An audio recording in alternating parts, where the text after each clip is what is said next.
সিলেটের স্কুল শিক্ষার্থীদের স্মরণীয় একটি দিন কাটালেন বাংলাদেশ নারী ক্রিকেট দলের ক্রিকেটাররা।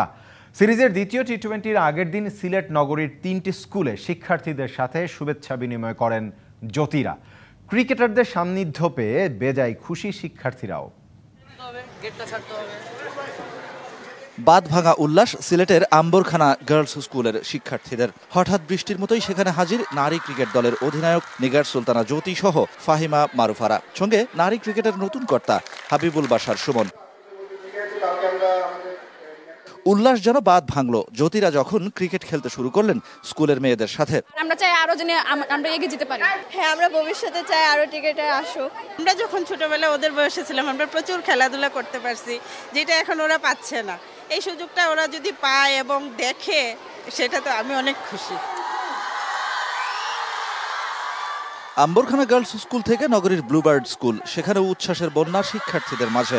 যথারীতি শিক্ষার্থীদের জানানো হলো আমন্ত্রণ বিনা টিকিটে খেলা দেখার, বাংলাদেশ নারী দলকে সাপোর্ট করার। অনেকের প্রতিভা আছে, ওরা খেলতে চায় হয়তো বা সুযোগটা পায় না, তাদের জন্য যদি সেই রাস্তাটা ক্রিয়েট করে দেওয়া যায়, আমার কাছে মনে হয় ওখান থেকেও কিছু নতুন প্লেয়ার উঠে আসবে। এতে করে আমাদের ভবিষ্যতের জন্য পাইপলাইন স্ট্রং হবে। ওদের উৎসাহে আমরা অনেক উৎসাহিত হচ্ছি, আর আশা করি ইনশাল্লাহ ওরা খেলা দেখতে আসবে। সবাই অনেক আগ্রহ নিয়ে বললো যে জি আপু আমরা আসবো সবাই খেলা দেখতে।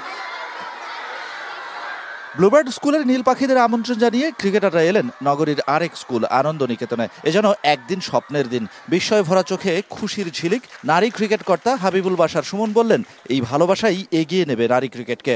আমরা এই যে প্রমোটগুলি করছি, আশা করছি এখান থেকে আরও মেয়ে খেলতে উদ্বুদ্ধ হবে, ক্রিকেট খেলতে। তখন আমাদের হয়তো পাইপলাইনটা আরও সমৃদ্ধ হবে এবং আশা করছি এখান থেকেও হয়তো আমরা ভবিষ্যতে খেলার খুঁজে পাবো।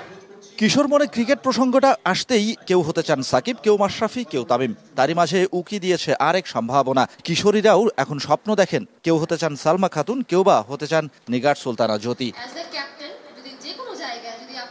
Shahan Papon, DBC news, Sylhet.